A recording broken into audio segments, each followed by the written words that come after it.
Hi guys and welcome back to the channel Deepak Yadav Education. Welcome to the daily current affairs of 3rd of December 2023. तो guys आज है तारीख 3 दिसंबर 2023 और है Sunday. आज की तारीख से जितने भी मोस्ट इंपॉर्टेंट करंट अफेयर्स बनेंगे उन सभी करंट अफेयर्स को हम यहाँ पर डिटेल से डिस्कस करेंगे। तो चलो शुभ आरंभ करते हैं, बट आगे बढ़ने से पहले मैं आपको बता दूं, हर रोज़ मॉर्निंग में राइट टाइम 5 बजे आपको ये वीडियो इसी चैनल पर मिल जाता है। आप में से कई सारे लोग बोलोगे सर आप रोज़ बोलते हो कि 5 बजे वीडियो मिल जाता है, लेकिन 1 दिसंबर को मिला, 2 दिसंबर को मिला नहीं, फिर 3 दिसंबर को फिर मिल रहा है, तो कल का ये गैप हो गया। तो दोस्तों कल यहाँ पे कोई अर्जेंट काम था जिसकी वजह से मुझे जाना पड़ा, तो जिस वजह से मॉर्निंग में वीडियो नहीं आ पाया।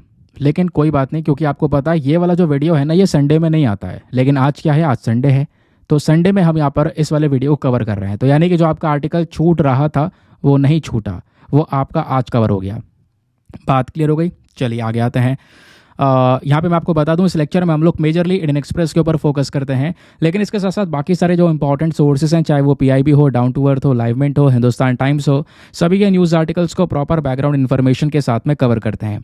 इस लेक्चर का एंड बहुत इंपॉर्टेंट है, उसको मिस मत करना, क्योंकि वीडियो के लास्ट में डेली बेसिस पे हम लोग एमसीक्यूज़ की प्रैक्टिस करते हैं। तो पूरे लेक्चर को फुल कंसंट्रेशन के साथ में सुनोगे, लास्ट में दिए गए क्वेश्चंस को अटेम्प्ट करोगे, आपका जो भी स्कोर आएगा उसको सच्चाई के साथ में नीचे कॉमेंट सेक्शन में लिखोगे, तो आपके अंदर एक बहुत ज़्यादा कॉन्फिडेंस क्रिएट होगा कि हाँ मैंने आज के इस लेक्चर से वाकई में कुछ सीखा है, हाँ मेरी कुछ पढ़ाई हुई है, मैंने टाइम वेस्ट नहीं किया है। साथ ही साथ में आपको वो तैयार कर रहा होगा एग्ज़ाम में बैठने के लिए, क्योंकि हम अगर डेली बेसिस पे क्वेश्चंस लगाएंगे कंटेंट को पढ़ पढ़ के, तो हमारी हैबिट बन जाएगी। और एक बार जब आदत बन गई, आप रोज़ाना ये काम कर रहे हो और फिर जाकर डायरेक्ट एग्ज़ाम में जब बैठोगे तो वहाँ पे आपके पास में कॉन्फिडेंस की कमी नहीं होगी। कॉन्फिडेंस की कमी की वजह से लोग कई सारे क्वेश्चंस गलत कर आते हैं, लेकिन आप डेली बेसिस पे क्वेश्चंस अटेम्प्ट कर रहे हो तो वहाँ पे बैठकर आपको लगेगा यार ये तो मेरे लिए कुछ नया है ही नहीं, ये तो मैं रोज़ कर रहा था, आज भी मुझे वैसे सॉल्व कर रहा है। वही कॉन्फिडेंस यहाँ पर आपको बहुत सारे क्वेश्चंस सही करने में आपकी मदद कर सकता है। समझ गए?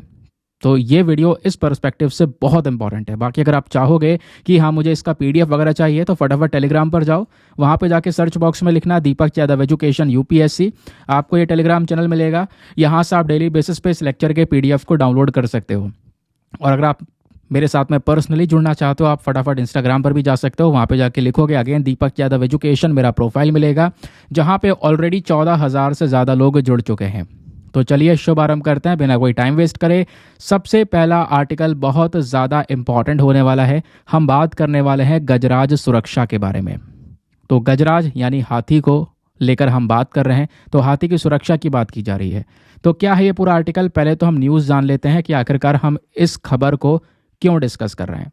तो इंडियन रेलवेज ने दोस्तों अभी एक नई टेक्नोलॉजी जिसको नाम दिया है गजराज सुरक्षा, इस टेक्नोलॉजी को इंट्रोड्यूस कर दिया है। इस टेक्नोलॉजी से क्या होगा कि जो एलिफेंट यानी हाथियों के एक्सीडेंट्स होते हैं ट्रेन से टकरा कर, उन एक्सीडेंट्स को रोका जा सकेगा। यहाँ पर एक ऐसा सेंसर फिट होगा कि जब हाथी रेलवे ट्रैक पर मूव कर रहा होगा तो उस सेंसर में एक वेव जनरेट होगी और वो वेव सीधा आसपास के स्टेशन मास्टर के पास में जाएगी। वो स्टेशन मास्टर यहाँ पर ट्रेन में जो बैठा हुआ ड्राइवर है, लोको पायलट है, उसको ये बताएगा इसके बारे में। ट्रेन स्लो हो जाएगी और धीरे धीरे आते आते यहाँ पर वो रुक जाएगी, जिससे वो हाथी है ट्रैक से हट जाएगा और हाथी की जो ये जान है वो बच जाएगी। तो इस तरीके का ये इनिशिएटिव स्टार्ट किया गया है दोस्तों, क्योंकि ये बहुत इंपॉर्टेंट भी है। मैं आपको बता दूं, पिछले कुछ समय पर ट्रेन से टकराने की वजह से कई सारे हाथियों की जान भी गई हैं और कई सारे स्टेट्स में ये बहुत ज़्यादा बढ़ता हुआ नजर आया है, जिस वजह से यहाँ पर इसको लेकर ये इनिशिएटिव लेकर आना पड़ा। तो मोटा मोटा तो आप समझ गए, अब ज़रा इसको थोड़ा डिटेल्स एक्सप्लेन कर सकते हैं, बारीकी से समझेंगे।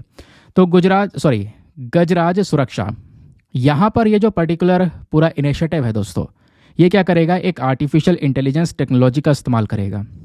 इसका मेन काम क्या होगा, हाथियों की जान बचाना ट्रेन एक्सीडेंट से। काम कैसे करेगा, इसका वर्किंग कैसे रहने वाला है। तो गजराज सुरक्षा दोस्तों यहाँ पर एक वेव्स जनरेट करेगा। ठीक है, जब जब हाथी ट्रैक पर मूव करेगा तो उसमें से एक वेव जनरेट होगी और वो वेव ऑप्टिकल फाइबर यहाँ पर डिटेक्ट करेगा और उसी ऑप्टिकल फाइबर के माध्यम से दोस्तों वो जो वेव है वो आसपास के जो स्टेशन होगा उसके स्टेशन मास्टर के पास में चली जाएगी। समझ गए?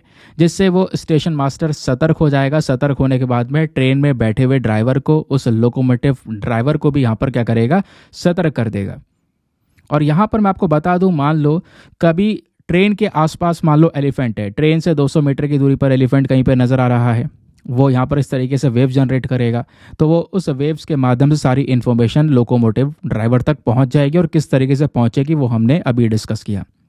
तो ये जो इतना तेज़ी से कम्युनिकेशन हो रहा है, तो इस कम्युनिकेशन के माध्यम से ट्रेन को हम बहुत पहले ही उसकी जो रफ्तार है वो कम करवा सकते हैं। कम करवाते करवाते उसको रोक भी सकते हैं, जिससे एलिफेंट जो है वो ट्रैक पर से पास हो जाए, निकल जाए, ठीक है, उसकी बिना फजूल में जान ना जाए। तो दोस्तों यहाँ पर इंडियन रेलवे ने स्टार्टिंग में प्लानिंग ये की है कि इस सिस्टम को हम सबसे पहले कुछ राज्यों में इम्प्लीमेंट करेंगे। फॉर एग्जांपल वेस्ट बंगाल, उड़ीसा, झारखंड, असम, केरला और छत्तीसगढ़ के कुछ हिस्सों में, प्लस तमिलनाडु के अंदर भी यहाँ पर इसको लगाने की बात की गई है स्टार्टिंग में। क्लियर हो गया? तो ये था हमारा एक बहुत ही ज़्यादा इंपॉर्टेंट आर्टिकल। आगे आते हैं नेक्स्ट आर्टिकल पर। यहाँ पे हम बात करें लॉस एंड डैमेज फंड के बारे में। जीएस पेपर नंबर 3 एनवायरमेंट के पॉइंट ऑफ व्यू से इंपॉर्टेंट होने वाला है। इससे पहला आर्टिकल भी जीएस पेपर नंबर 3 बायोडाइवर्सिटी के पॉइंट ऑफ व्यू से इंपॉर्टेंट था। यहाँ पे हम बात कर रहे हैं एक न्यूज़ की। हुआ क्या है, अभी आपको पता है कॉन्फ्रेंस ऑफ पार्टीज़ की मीटिंग चल रही है, और ये जो कॉन्फ्रेंस ऑफ पार्टीज़ की दोस्तों ये मीटिंग है, ये 28वीं मीटिंग है, ये 28th एडिशन है। कहाँ पे हो रहा है? दुबई में हो रहा है, आपको पता होना चाहिए। अभी भारत को भी यहाँ पर होस्ट करने का एक मौका मिला है, लेकिन वो हम 33वां एडिशन होस्ट करेंगे, यानी कि 2028 वाला जो एडिशन है वो यहाँ पर हम लोग होस्ट करने वाले हैं। बट अभी हम बात कर रहे हैं कि दुबई में जो ये कॉन्फ्रेंस ऑफ पार्टीज़ 28 की मीटिंग चल रही है, इस मीटिंग के दौरान कंट्रीज़ ने मिलकर एक नया initiative loss and damage fund का इनिशिएटिव दोस्तों यहाँ पर उठाने की कोशिश की है। तो लॉस एंड डैमेज फंड यहाँ पर दोस्तों तैयार किया है। इस फंड का मेन पर्पस क्या होगा कि क्लाइमेट चेंज का जो इम्पैक्ट है उसको कंट्रोल किया जा सके। अब ये पूरा मैटर क्या है, ज़रा इसको तोड़ फोड़ के समझते हैं। पहले तो ये जानो, ये जो कॉन्फ्रेंस ऑफ पार्टीज़ की मीटिंग होती है, यह क्यों होती है? दोस्तों ये मीटिंग एनुअल है, हर साल होती हैं। इन मीटिंग को करने के पीछे का रीज़न है बढ़ता हुआ पोल्यूशन। भाई जो ये क्लाइमेट चेंज हो रहा है, टेम्परेचर इंक्रीज़ हो रहा है, इसको हम कैसे कंट्रोल कर सकते हैं, इसको लेकर सारे डिस्कशंस इस मीटिंग के अंदर में किए जाते हैं। ठीक है, तो अब जब ये 28वीं वाली मीटिंग चल रही थी, तो इस मीटिंग के दौरान यहाँ पर यह पाया गया कि कई सारी जो डेवलपिंग कंट्रीज़ हैं वो बुरी तरह से प्रॉब्लम से गुजर रही हैं। ठीक है, बड़ी सारी परेशानियों से यहाँ पर गुजर रही हैं। यानी कि डेवलपिंग कंट्री क्या चाहती हैं कि भाई हम भी यहाँ पर डेवलप्ड कंट्री बन सकें, एक विकसित देश बन सकें, लेकिन उसके लिए इनको बहुत ज़्यादा पोल्यूशन करना ज़रूरी है, क्योंकि इंडस्ट्रीज़ वगैरह ग्रो करेंगी तभी तो इकॉनमी ग्रो करेगी। तो फॉर एग्जांपल अगर हम बात करेंगे अमेरिका की, चाइना की, तो ये देश ऐसे हैं जो कि बहुत ज़्यादा पोल्यूशन करके इस पर्टिकुलर स्टेज पर पहुंच चुके हैं। लेकिन ये दोनों ही देश आज के समय पर इस मीटिंग में प्रेजेंट नहीं थे, तो ये मीटिंग एक मजाक बन के रह गई। भाई सबसे ज़्यादा पोल्यूशन करने वाली कंट्रीज इसमें प्रेजेंट नहीं थी।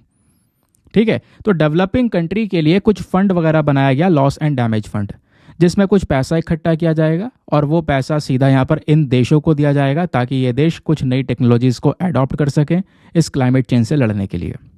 समझ गए? तो लॉस एंड डैमेज फंड पहली बार इसका अनाउंसमेंट किया गया था पिछली वाली मीटिंग में, यानी 27वीं वाले एडिशन में। 27वां एडिशन यानी कि 2022 वाले की बात कर रहे हैं। तो इसी समय पर हुआ था। वो कहाँ पे हुआ था? इजिप्ट के अंदर में।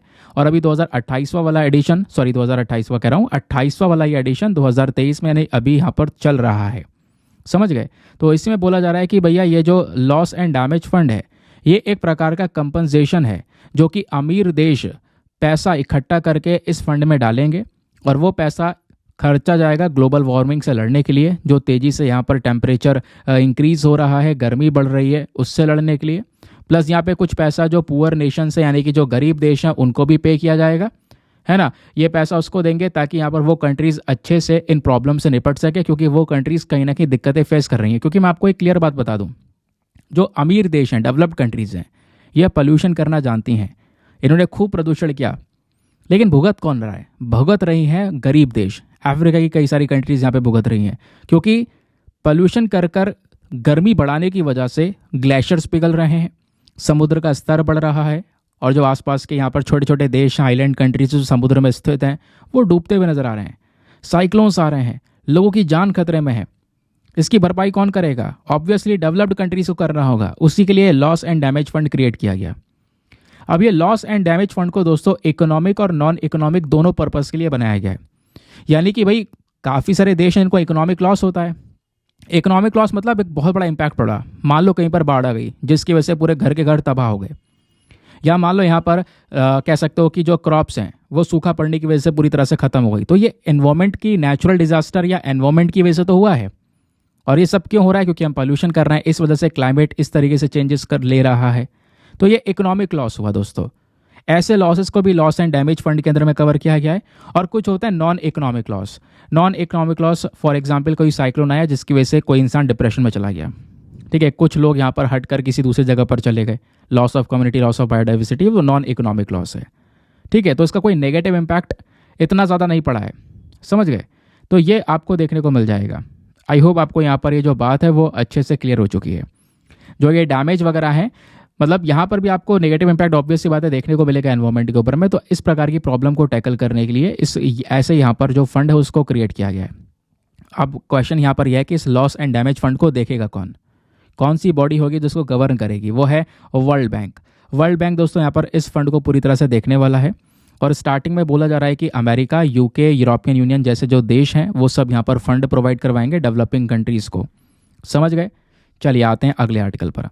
दोस्तों अगले आर्टिकल पर बढ़ने से यार पहले यार मेक श्योर करना वीडियो पर जो लाइक का बटन है उसको प्रेस कर देना। हमारा एक छोटा सा टारगेट होता है 2000 लाइक्स का। प्लीज़ आप लोगों से रिक्वेस्ट है, आप प्लीज़ इस टारगेट को पहुंचा दिया करो, और पहुंचाना भी है आपने, ठीक है। तो यहाँ पे बात कर रहे हैं प्रेस मड के बारे में। अब प्रेस मड यानी कोई कीचड़ से लेना देना होगा, देखते हैं कुछ ऐसा क्या है। तो दोस्तों गन्ने से प्रेस मड बनता है। इस प्रेस मड का यूज़ अलग अलग जगह पर हम बेहतरीन तरीके से कर सकते हैं, उसको लेकर ये आर्टिकल पब्लिश हुआ है। आर्टिकल क्या बोलता है? जब दोस्तों गन्ने से चीनी बनाई जाती है तो गन्ने का जो रसा निकाला जाता है, इसका जो बाय प्रोडक्ट लास्ट में जो वेस्ट बचता है, जो कूड़ा बचता है ना, तो दोस्तों उससे प्रेस मड बनाया जाता है। और वो प्रेस मड यूज़ करके हम क्या कर सकते हैं? लगभग 4,60,000 टन्स ऑफ कंप्रेस्ड बायोगैस यानी सीपीजी गैस को बना सकते हैं, जनरेट कर सकते हैं, ये एनर्जी जनरेट कर सकते हैं। कितने रुपए लगाकर? मतलब कितने रुपए तक की? 2,484 करोड़ की। इतने करोड़ तक की जो गैस है वो जनरेट की जा सकती है दोस्तों इस वेस्टेज से, ये बताया गया है। तो इस वजह से यहाँ पर जो प्रेस मड है वो न्यूज़ में है। ज़रा प्रेस मड के बारे में कुछ डिस्कशन करते हैं। प्रेस मड को हम फिल्टर केक या प्रेस केक के नाम से भी जानते हैं। ये क्या है? एक प्रकार का एग्रीकल्चर वेस्ट, यानी कि हमारा जो गन्ना है उसको उपयोग में लिया गया, ठीक है। जो गन्ने का जूस था उसको हम यहाँ पर चीनी बनाने के लिए, शुगर एक्सट्रैक्शन के लिए बार बार फिल्टर कर रहे हैं।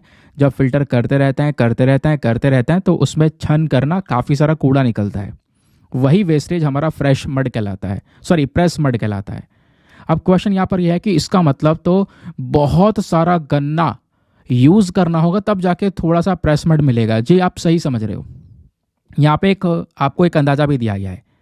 यहाँ पे अंदाज़ा यह है कि जब आप 1 टन, आप समझ रहे हो 1 टन ऑफ केन, 1 टन गन्ने को अगर आप क्रश करोगे, क्रश करने के बाद में उस गन्ने के क्रश में से, उस गन्ने के वेस्टेज में से केवल और केवल 3 से 4% प्रेस मड मिलेगा। आप इमेजिन करो। तो ये बहुत कम मात्रा में मिलता है लेकिन इसकी वैल्यू बहुत ज़्यादा है।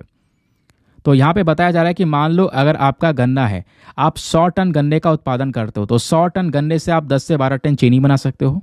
30 से 40 टन यहाँ पे बायोगैस बनाया जा सकता है, गन्ने की जो ऊपर की छाल बची है खराब वाली, ठीक है। 4.5 टन मोलासिस बनाया जा सकता है और 3 से 3.5 टन के आसपास प्रेस मड बनाया जा सकता है। तो गन्ने का जो बाय प्रोडक्ट निकलेगा उस वेस्टेज में सबसे कम प्रेस मड ही बनता है दोस्तों। लेकिन इस प्रेस मड में बहुत ज़्यादा एनर्जी होती है, इवन इसमें मीथेन भी होता है, तो उसको हम एनर्जी के तौर पर यूज़ कर सकते हैं, ठीक है। तो इसको यूज़ किया जा सकता है बायोगैस प्रोडक्शन के तौर पर, ठीक है, जैसे मैंने आपको बताया। और इसको अगर हम प्योरीफाई कर दें तो इससे यहाँ पर हम सीबीजी यानी कंप्रेस बायोगैस बना सकते हैं, ठीक है। इतना ही नहीं दोस्तों, ये जो यहाँ पर आपको ये प्रेस मड मिला है ना, इसका यूज़ खेती में भी होता है। हमारी जो मिट्टी है उसका उपजाऊपना को बढ़ाने के लिए, है ना। तो क्रॉप्स में इसका यूज़ करते हैं क्योंकि इसके अंदर में बहुत सारे न्यूट्रिएंट्स पाए जाते हैं। और बोला जाता है जो ग्रीन एनर्जी का प्रोडक्शन दोस्तों, उसमें भी हमारी ये प्रेस मड हेल्प कर सकता है। तो प्रेस मड को यहाँ पर स्टोर करना ये थोड़ा सा मुश्किल है। वैसे तो इसके बहुत सारे फ़ायदे हैं लेकिन इसको स्टोर करके रख पाना मुश्किल है क्योंकि ये धीरे धीरे ख़त्म होने लगता है। इसके ऑर्गेनिक कंपाउंड्स टूटने लगते हैं जिससे ये सड़ जाता है, समझ गए। तो अभी हम बात कर रहे हैं बार बार सीबीजी, भाई इससे सीबीजी बनाई जा सकती है, कंप्रेस्ड बायोगैस बनाया जा सकता है। तो ये सीबीजी क्या है दोस्तों? ये जो सीबीजी है कंप्रेस्ड बायोगैस, इसको प्रोड्यूस किया जाता है नेचुरली बनाया जाता है। लेकिन कैसे? एक पूरा प्रोसेस होता है एनारोबिक डिकम्पोजिशन, इस प्रोसेस के माध्यम से। यहाँ पे क्या होता है कि हम वेस्टेज उठाते हैं, एग्रीकल्चर का वेस्टेज लिया गया या फिर यहाँ पर कैटल डंग लिया गया, ठीक है, गाय भैंस का जो गोबर है उसका यूज़ कर लिया गया, या शुगर केन का प्रेस मड लिया गया जो अभी हम बात कर रहे थे। तो इन वेस्टेज से दोस्तों इस प्रकार से ये कंप्रेस्ड बायोगैस को बनाया जाता है। ठीक है, पहले तो यहाँ पर इससे एक गैस बनेगी, फिर उसके बाद में उसको प्योरीफाई करने के बाद में क्या करते हैं, कंप्रेस करते हैं, देन उसके बाद में इसको सीबीजी बोला जाता है, जिसके अंदर यहाँ पर एक प्योर मीथेन कंटेंट होता है। 95% से ज़्यादा मीथेन आपको इसमें देखने को मिल जाता है। समझ गए? तो ये जो सीबीजी है, इसकी जो वैल्यू है, इसकी जो प्रॉपर्टीज़ है वो सीएनजी की तरह होती है, कंप्रेस्ड नेचुरल गैस की तरह होती हैं, जो आजकल सीएनजी वाले ऑटो चलते हैं जिनमें सीएनजी यूज़ होता है। तो उसी की तरह सिमिलैरिटीज़ यहाँ पर देखने को मिल जाती हैं। आई होप आपको यहाँ पर जो बात है वो अच्छे से क्लियर हो चुकी है। तो दोस्तों यहाँ पर शुगर केन का ये जो प्रेस मड है वो कितना यूज़फुल हो सकता है वो हमने डिस्कस किया। नेक्स्ट आर्टिकल में बात की जा रही है कलबेलिया डांस के बारे में। Again very important article, GS paper number 1 international relations और हिस्ट्री के पॉइंट ऑफ व्यू से। यहाँ पे बात की जा रही है कि हाल ही में राजस्थान इंटरनेशनल फोल्क फेस्टिवल के दौरान जो अलग अलग आर्टिस्ट हैं उन्होंने कलबेलिया डांस को परफॉर्म किया। तो राजस्थान में कलबेलिया डांस अभी यहाँ पर देखने को मिला है, जिस वजह से न्यूज़ में है। तो राजस्थान ही क्यों? क्योंकि दोस्तों ये जो कलबेलिया डांस है राजस्थान से आता है, राजस्थान का एक फोल्क डांस है। इसको हम दूसरे नामों से भी जानते हैं, फॉर एग्जांपल सपेरा डांस या स्नेक चार्मर डांस के नाम से भी जानते हैं। इसको कौन परफॉर्म करता है? स्पेशली राजस्थान के अंदर एक जनजातियों का पूरा समूह है, यानी एक ट्राइबल कम्युनिटी है जिसको हम कलबेलिया बोलते हैं। तो उन्हीं का डांस है और नाम ही एग्जैक्टली इसका कलबेलिया डांस रख दिया गया।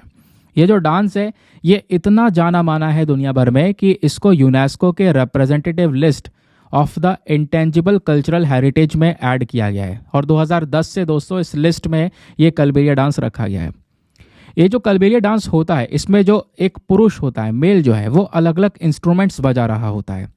ठीक है, वो यहाँ पर ढोल, ड्रम हो गया, पुंगी हो गया या फिर यहाँ पे खंजारी हो गया, ये बजा रहा होता है। और महिला जो फीमेल है वो यहाँ पर डांस परफॉर्म कर रही होती हैं और बहुत ही ज़्यादा शानदार डांस हमको देखने को मिलता है, क्योंकि इस डांस परफॉर्म में आप देखोगे, इस परफॉर्मेंस में जो ये डांस परफॉर्म कर रहा होता है वो तेज़ी से यहाँ पर घूम रहा होता है।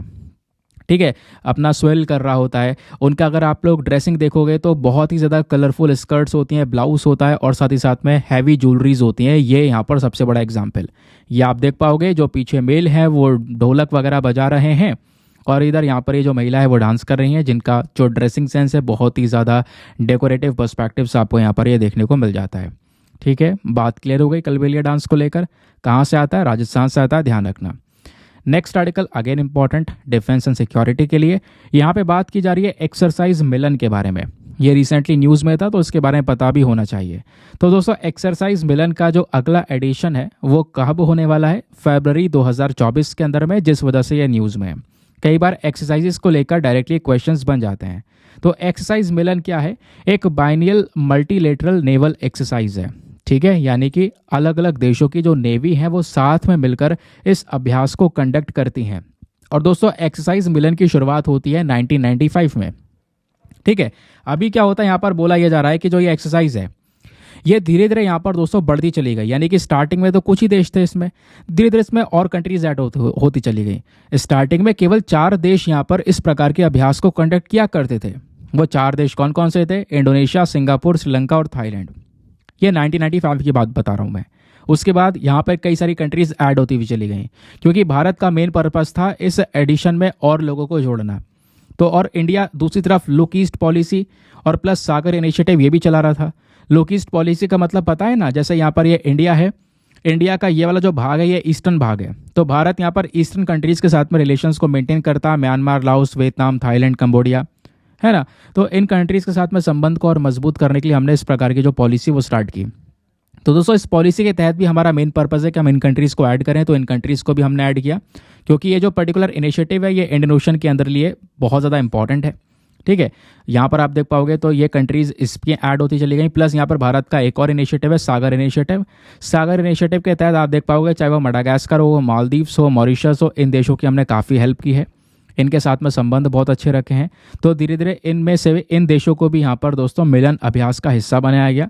तो अब जब अभ्यास होता है तो ये इनमें से कई सारी कंट्रीज़ और इधर की कई सारी कंट्रीज़, इन सब की नेवी मिलकर साथ में इस अभ्यास को कंडक्ट करती है। समझ गए इस बात को ना दोस्तों? ये जो सागर इनिशिएटिव इसके बारे में हमने बात करी ली है, भारत का एक इंपॉर्टेंट इनिशिएटिव है जिसको 2015 में इंट्रोड्यूस किया गया था। इस सागर इनिशिएटिव का मेन पर्पज़ यही है कि जो भारत के इंडियन ओशन में पड़ोसी देश हैं उनके बीच में एक म्यूचुअल ट्रस्ट बनाना। पड़ोसी देश यहाँ पर इनकी बात करते हैं, सीचिल्स, मालदीव्स, डिएगो गार्सिया, उसके अलावा मेडागास्कर, मॉरिशस, इनकी बात कर रहे हैं। इंडियन ओशन में ये तो कंट्रीज़ हैं, हमारे पड़ोसी देश हैं, इनके साथ में ट्रस्ट को मेंटेन करना ये हमारी सागर पॉलिसी थी। नाउ अगले आर्टिकल में दोस्तों बात की जा रही है आईएनएस कदमत के बारे में। अब ये आईएनएस कदमत न्यूज़ में है तो ज़रा आपको पता भी होना चाहिए इसके बारे में। आईएनएस की बात कर रहे हैं यानी इंडियन नेवल शिप कदमत। दोस्तों ये जो जहाज़ आपको कदमत दिख रहा है, इसको अभी रिसेंटली पैसिफिक ओशन के अंदर में तैनात किया गया, जिस वजह से ये न्यूज़ में है। तो पहली चीज़ आपसे एग्जामिनेशन में डायरेक्टली क्वेश्चन बन सकता है कि आईएनएस कदमत क्या है। यह भारत के थ्रू खुद का बनाया हुआ एंटी सबमरीन वॉरफेयर कॉर्वेट है, यानी दुश्मन की जो पनडुब्बी होती है उसको मार कर गिराने वाला एक ऐसा जहाज़, ठीक है, जिसको हम कॉर्वेट बोलते हैं। अब आपको पता है लड़ाकू जो जहाज़ होता है वो 3 प्रकार के होते हैं। कौन कौन से? सबसे छोटे साइज़ वाला जो होता है उसको कॉर्वेट बोलते हैं, इससे बड़ा जो होता है उसको फ्रिगेट बोलते हैं, और इन दोनों से जो बड़ा होता है उसको डिस्ट्रॉयर बोलते हैं। तो दोस्तों यहाँ पर ये क्या है, आईएनएस कदमत, ये एक प्रकार का कॉर्वेट है, दुश्मन की सबमरीन को उड़ाने वाला कॉर्वेट। ठीक है, ये बात आपने ध्यान में रखनी है। इसको किसके लिए बनाया गया था? भारत की नेवी के लिए बनाया गया था। किसने बनाया था? Garden reach ship builders and engineers of Kolkata ने, प्रोजेक्ट 28 के तहत। और आपको बता दूं बहुत पहले इसको तैयार कर लिया गया और हमारे इंडियन नेवी को जनवरी 2016 में ही सौंप दिया गया था। ये जो जहाज़ है इसको ईस्टर्न नेवल कमांड में रखा गया है भारत की नेवी में। प्लस इसका जो नाम है कदमत, ये कैसे रखा गया? तो दोस्तों इंडिया का जो लक्षद्वीप आइलैंड है, ठीक है, उसी आइलैंड का एक हिस्सा है कदमत आइलैंड। तो कदमत आइलैंड के नाम पर ही दोस्तों इसका नाम आईएनएस कदमत रखा गया। तो आईएनएस कदमत का अगर आपसे प्राइमरी रोल पूछा जाए, इसका मेन रोल क्या है, तो क्या है इसका role? Anti submarine warfare attacks करना। दुश्मन की पनडुब्बी मान लो समुद्र के नीचे नीचे आ रही है हमारे ऊपर अटैक करने के लिए, तो उसको ढूंढ कर मार कर गिराना, ये हमारा मेन काम है इस पर्टिकुलर आईएनएस कदमत का। इसके फीचर की बात करोगे तो लेंथ वगैरह दी गई है, अगेन इतना खास इंपॉर्टेंट नहीं है, ये भी इतना खास इंपॉर्टेंट नहीं है। ठीक है, बाकी आप देखोगे जो शिप है इसमें state of the art weapon, sensor, ये सारी चीज़ें लगा रखी हैं, यानी कि अगर यहाँ पे कोई इसको रडार के माध्यम से ढूंढना भी चाहे तो रडार की पकड़ में भी नहीं आएगा ये जहाज़, इतना पावरफुल यहाँ पर तैयार किया गया है। इतना ही नहीं दोस्तों, इसमें early warning system, fire control radar, ये सारी चीज़ें ऐड की गई हैं। प्लस यहाँ पर जब ये पानी में चलता है ना तो बहुत ही कम आवाज़ करता है, जिससे आसपास के, बिल्कुल आसपास का कोई हो तो वो डिटेक्ट भी ना कर पाए कि यहाँ पर जहाज़ जा रहा है एक। समझ गए? तो इस जहाज़ के अंदर में बहुत सारी एंटी एयरक्राफ्ट गन्स लगा रखे हैं, टॉर्पीडो लगा रखे हैं, रॉकेट लॉन्चर लगा रखे हैं कि भाई अगर कोई दुश्मन है तो उसके ऊपर हर तरीके से हम हमला कर सकते हैं, क्योंकि एक प्रकार का कॉर्वेट है। तो कॉर्वेट, फ्रेगेट या डिस्ट्रॉयर कोई भी हो, ये सारे के सारे लड़ाकू जहाज़ हैं दोस्तों, अभी मैंने आपको बताया ही था इसके बारे में। ठीक है, नेक्स्ट आर्टिकल पर आते हैं। नाउ यहाँ पर बात की जा रही है संत जॉर्जिया पैगेसी के बारे में। अब संत जॉर्जिया पैगेसी क्या है दोस्तों? एक प्रकार की नई जेलीफिश पाई गई है, ठीक है, जो जेली की तरह लगती है। इस प्रकार का यहाँ पर इसका फोटो आपको दिख रहा होगा, ऊपर रेड कलर का एक क्रॉस बना है, इसके शरीर के ऊपर में इस तरीके से जो नसों की तरह आपको ये लाइनें दिख रही होंगी, है ना। इसके कई सारे टेंटिकल्स आपको नजर आएंगे। यह रेड कलर का इसका मेन पोर्शन हो गया। तो इस प्रकार की जेलीफिश, नई जेलीफिश फाउंड की गई है। तो जो हमारे साइंटिस्ट्स हैं उन्होंने कंफर्म किया है कि हाँ बिल्कुल एक नई प्रजाति का जो एग्जिस्टेंस है वो हमको देखने को मिला है। इसको नाम दिया गया है संत जॉर्जिया पैगेसी। आपसे क्वेश्चन बन सकता है कि भैया संत जॉर्जिया पैगेसी हाल ही में न्यूज़ में है, ये क्या है? तो इसको हम लोगों ने कुछ और नाम से भी जानते हैं, saint George cross Medusa jellyfish के नाम से भी जानते हैं। ठीक है, तो एक प्रकार की नई जेलीफिश है, बहुत मुश्किल से दिखाई पड़ती है। कहाँ पे दिखाई पड़ी है? जापान के जस्ट पास में, जो स्पेशली ओगसवरा आइलैंड है उसके जस्ट पास में ये पाई गई है। ठीक है, तो इसके बारे में ध्यान रख सकते हो। इसके ऊपर देखोगे तो इसके स्टमक पर एक क्रॉस शेप बना हुआ है, तो इसी वजह से इसको हम लोग सेंट जॉर्ज बोलते हैं। और ये क्रॉस शेप भी दोस्तों यहाँ पर ऐसे बात की जा रही है, क्रॉस शेप आप दिख पा रहे होंगे। ठीक है, इसके फीचर्स की बात करेंगे तो 4 इंच चौड़ी है ये जेलीफिश और 3 इंच लंबी। इसके पास में 240 टेंटिकल्स हैं। इसकी बॉडी अगर आप देखोगे तो कुशन की तरह नजर आ रही है। इसके बॉडी के ऊपर में अलग अलग वाइट कलर के ऐसे लग रहा है जैसे ये नसें चल रही हैं, जैसे मैंने अभी आपको बताया। ठीक है, उसके अलावा ये तो हम पढ़ ही चुके हैं, इस पर कुछ खास बात नहीं है। सवाल यह है कि जेलीफिश होती क्या है? तो जेलीफिश एक प्रकार का मैरीन एनिमल है, समुद्र में रहने पाया जाने वाला जानवर। ठीक है, जिसका पूरा बॉडी पार्ट बहुत ही ज़्यादा सॉफ्ट होता है, ढीला ढाला देखने को मिलता है, और पूरी बॉडी काम कर रही होती है मेन सेंटर के बेसिस पर। मेन जो है ना, इनका सेंटर में एक हिस्सा होता है, उसी सेंटर के बेसिस पर ये पूरी बॉडी काम कर रही होती है। जेलीफिश काफ़ी सॉफ्ट होती हैं, कभी कभी पूरी ट्रांसपेरेंट होती है, इनके आर पार भी देखा जा सकता है। समझ गए। जेलीफिश में खास बात पता है क्या होती है, इनके पास में ना अपने सेल्स होते हैं, ऐसी कोशिकाएं होती हैं इनके टेंटिकल्स के अंदर में, कि उस कोशिकाओं का यूज़ करके वो क्या कर सकते हैं, सामने जो इनका शिकार है उसको पैरालाइज करके यहाँ पर ये खाते हैं। समझ गए, जिससे अपने कंट्रोल में पूरी तरह से ले सकें। और ये जो पूरा ये आपको घंटा सा जो दिख रहा है ना, बेल जैसा जो आपको दिख रहा है, इस बेल के नीचे यहाँ पर एक ओपनिंग माउथ होता है। ये आप देख पाओगे, यहाँ पे लेबलिंग भी की गई है, यह है माउथ अंदर। और ये जो माउथ है, यहीं से यहाँ पर सब कुछ खाते हैं, और यहाँ पर सारा का सारा जो वेस्ट है वो इसी ओपनिंग से बाहर भी आता है। ठीक है, ये इसके टेंटिकल्स हो गए, ये उसके ओरल आर्म्स हो गए, ये इसका मसल बैंड हो गया, ये बेल की शेप आपको दिख रही होगी, ये माउथ हो गया, और इधर यहाँ पर ये कुछ बेसिक चीज़ें आपको मेंशन करके दे दी गई हैं। नाउ अगले आर्टिकल में बात की जा रही है असोला भट्टी वाइल्ड लाइफ सेंचुरी के बारे में। आपसे पूछा गया था कि भाई इसको मैप में एक बार फटाफट देख लेना, काम का है। तो मैप में कहाँ पर आपने देखना है, पहले तो ये जान लो। मैप में स्पेशली सदर्न दिल्ली के अंदर में है। तो अगर आपसे क्वेश्चन बन जाए कि असोला भट्टी वाइल्ड लाइफ सेंचुरी कहाँ पर है, तो दिल्ली में है। बस खाली इतना ध्यान रखना है, इसके अलावा कुछ पढ़ने की ज़रूरत नहीं है। बाकी अगर आप देखोगे तो असोला भट्टी वाइल्ड लाइफ सेंचुरी दोस्तों Sariska Delhi wild life corridor का भी हिस्सा है। एक वो कॉरिडोर जो कि राजस्थान के सरिस्का टाइगर रिजर्व से दिल्ली के एरिया तक फैला हुआ है, तो उसका हिस्सा भी बन जाता है ये असोला भट्टी वाइल्ड लाइफ सेंचुरी।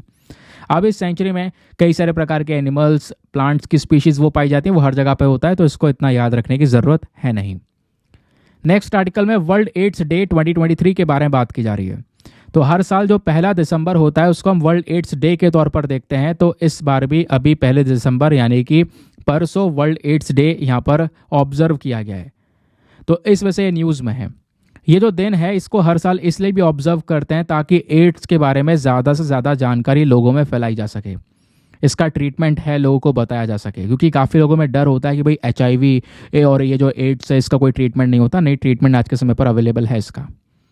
ठीक है, प्लस यहाँ पे बहुत सारे लोगों की जान जा चुकी है एड्स की वजह से, तो उनकी लाइफ, उनका जीवन को एक सम्मान देना, इसलिए भी यहाँ पर इस दिन को ऑब्जर्व किया जाता है। तो वर्ल्ड एड्स डे सबसे पहली बार ऑब्जर्व किया गया था 1988 में, जब वर्ल्ड हेल्थ ऑर्गेनाइजेशन ने इस दिन को रिकग्नाइज किया, एक पहचान दी।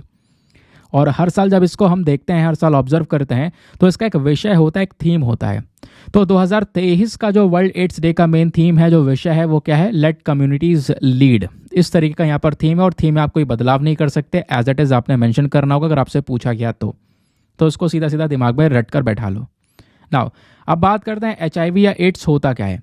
तो दोस्तों एड्स की फुल फॉर्म है एक्वायर्ड इम्यूनोडेफिशिएंसी सिंड्रोम, और HIV की फुल फॉर्म है ह्यूमन इम्यूनोडेफिशिएंसी वायरस।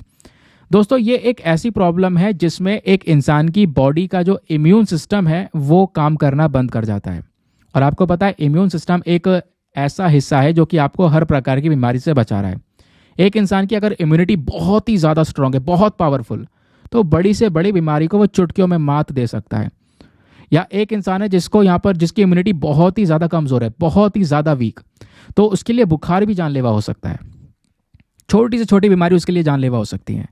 तो जब इम्यून सिस्टम को पूरी तरह से अटैक करता है HIV वायरस, और उसकी वजह से एक इंसान छोटी छोटी बीमारियों से भी यहाँ पर पूरी तरह से पीड़ित हो जाता है। छोटी छोटी बीमारियाँ भी उसके पूरे शरीर में लग जाती है, क्योंकि उसका इम्यून सिस्टम काम नहीं कर रहा, इसकी वजह से उसकी मृत्यु हो जाती है। तो अगर हम HIV को ठीक ना करें स्टार्टिंग में, तो ये वायरस हमारे बॉडी को अफेक्ट करता है, और अगर हम ट्रीटमेंट ना लें तो धीरे धीरे HIV क्या होता है, एड्स में बदल जाता है। समझ गए। सवाल यहाँ पर यह है कि क्या ये बीमारी ट्रांसमिट हो जाती है? बिल्कुल ट्रांसमिट होती है। सेक्सुअली ट्रांसमिशन हो सकता है ना, सेक्सुअल कॉन्टैक्ट से यहाँ पर एक बीमारी दूसरे इंसान में पहुँच सकती है, या उसका कोई इंसान है जिसको इन्फेक्शन है, उसका खून किसी नॉर्मल पर्सन में चढ़ाया जाए तो उसके इन्फेक्टेड ब्लड की वजह से फैल सकता है। प्लस यहाँ पर जो मदर होती है, जो माँ होती है ना, प्रेगनेंसी के दौरान उस मदर से उसके पेट में पलने वाले बच्चे के अंदर ही बीमारी जा सकती है ना। प्रेगनेंसी के दौरान, चाइल्ड बर्थ के दौरान, ब्रेस्ट फीडिंग के दौरान भी यहाँ पर बीमारी ट्रांसफ़र हो सकती है। सवाल है इसका ट्रीटमेंट क्या है? तो करंट समय पर, आज के समय पर कोई ऐसा इफेक्टिव ट्रीटमेंट नहीं है। लेकिन अगर किसी इंसान को HIV हो जाता है तो दोस्तों यहाँ पे आज के समय पर कुछ मेडिकल केयर अवेलेबल करवा दिए गए हैं। HIV को कंट्रोल किया जा सकता है। जो भी HIV से सफ़र करते हैं उनको एक इफेक्टिव ट्रीटमेंट दिया जाता है जिसको बोलते हैं एंटो रेट्रोवायरल थेरेपी, ठीक है, ART थेरेपी। तो इससे यहाँ पर एक इंसान की जो लाइफ है उसको और ज़्यादा इंप्रूव किया जा सकता है। समझ गए।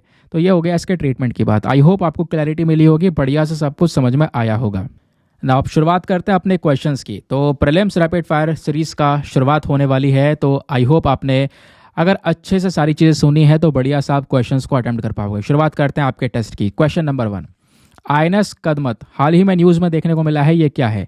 ऑप्शन नंबर ए, क्या ये न्यूक्लियर पावर्ड एयरक्राफ्ट कैरियर है? B, anti submarine warfare corvette है? सी, स्टेल्थ डिस्ट्रॉयर है? या डी, एक डीप सी एक्सप्लोरेशन सबमरीन है? तो बताओ इसका सही उत्तर क्या होना चाहिए।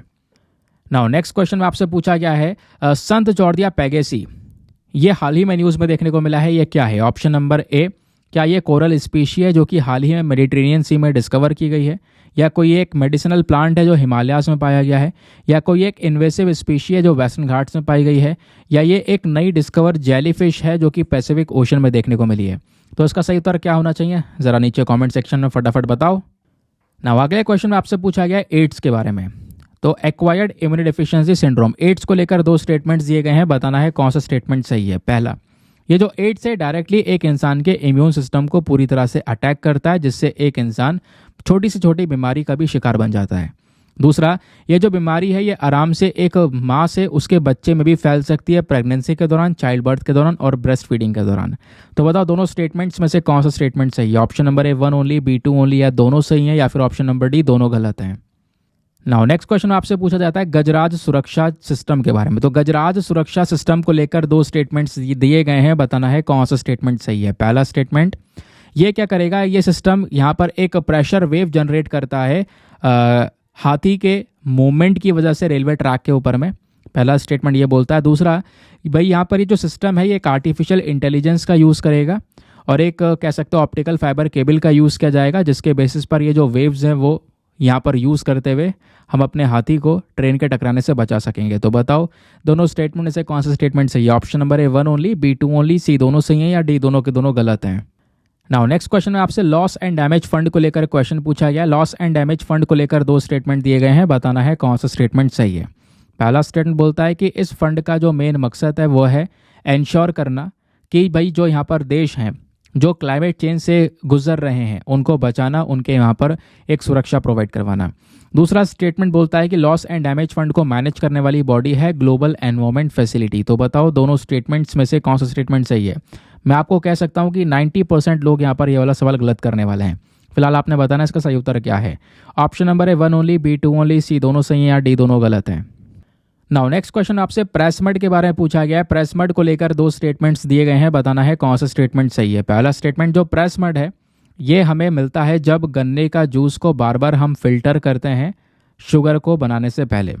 ठीक है, तो बताओ यहाँ पर पहला स्टेटमेंट ये है। दूसरा स्टेटमेंट, जो यहाँ पर प्रेस मड है दोस्तों, इसका यूज़ किया जाता है feedstock for biogas production, biogas बनाने के लिए भी यहाँ पर हम इसका यूज़ कर सकते हैं। तो बताओ दोनों स्टेटमेंट्स में से कौन सा स्टेटमेंट सही है। ऑप्शन नंबर है 1 ओनली, बी 2 ओनली, सी दोनों सही हैं, या डी दोनों के दोनों गलत हैं।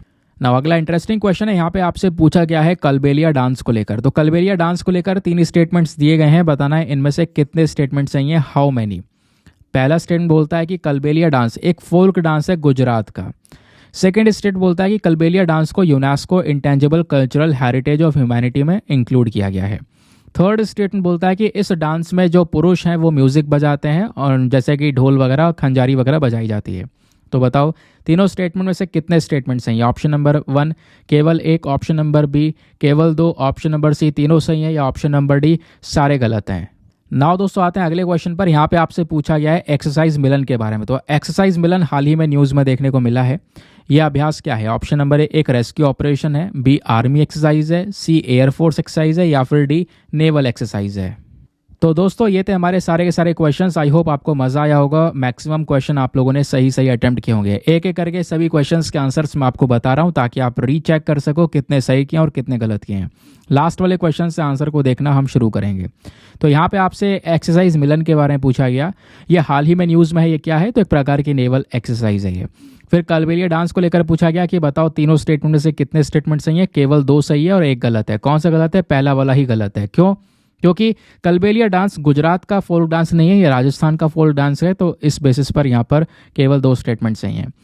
फिर आपसे पूछा गया प्रेस मड को लेकर बताओ 2 स्टेटमेंट है, इनमें से कितने सही हैं। तो यहाँ पर दोनों सही हैं। अब दोनों सही है तो कुछ बताने की जरूरत है नहीं क्योंकि ऑलरेडी मैं इसका एक्सप्लेनेशन कर चुका हूँ। फिर आपसे पूछा गया लॉस एंड डैमेज फंड को लेकर 2 स्टेटमेंट है, बताओ दोनों में से कितने सही हैं। केवल पहला वाला सही है, दूसरा वाला गलत है। क्यों? क्योंकि ऐसा हमने कुछ पढ़ा ही नहीं कि इस फंड को कौन मैनेज कर रहा है। इस फंड का मैनेजमेंट ग्लोबल एनवायरमेंट फैसिलिटी के पास में नहीं है दोस्तों। इस फंड को मैनेज करता है वर्ल्ड बैंक। वर्ल्ड बैंक इसको देखेगा, जैसे मैंने आपको बताया। ठीक है, तो इस वजह से हमारा केवल पहला वाला स्टेटमेंट सही है, सेकंड वाला गलत है। फिर आपसे पूछा गया गुजरात सुरक्षा सिस्टम को लेकर बताओ, दो स्टेटमेंट्स हैं, इनमें से कितने सही हैं? दोनों स्टेटमेंट सही हैं। अब दोनों सही हैं तो कोई एक्सप्लेनेशन करने की बात है ही नहीं, क्योंकि हम ऑलरेडी डिस्कशन कर चुके हैं। फिर आपसे पूछा गया एड्स को लेकर बताओ, दो स्टेटमेंट है, इनमें से कितने स्टेटमेंट सही हैं? Again both 1 and 2 is the correct answer. दोनों के दोनों स्टेटमेंट्स यहाँ पर सही हैं। फिर आपसे पूछा गया संत जॉर्जिया पैगेसी को लेकर बताओ, चारों में से कौन सा स्टेटमेंट सही है? तो फोर्थ वाला सही है। एक नई डिस्कवर जेलीफिश है ये, जो कि पैसिफिक ओशन में पाई जाती है और पाई गई है रिसेंटली, एक रेयर स्पीशी है। फिर आपसे पूछा गया INS कदमत हाल ही में न्यूज़ में देखने को मिला है, ये क्या है? तो ऑप्शन नंबर बी सही उत्तर है, ये एक एंटी सबमरीन वॉरफेयर कॉर्वेट है। ठीक है, तो ये था प्रॉपर डिस्कशन। आई होप आपको मज़ा आया होगा, बहुत सारी चीज़ें आप लोगों ने सीखी होंगी। तो क्या इसको रहा है आपका, ज़रा फटाफट नीचे कमेंट सेक्शन में बताओ। फिलहाल तो मिलते हैं आप लोगों से अगले वीडियो में। आज के लिए bye bye, have a nice day, thank you and Jai Hind.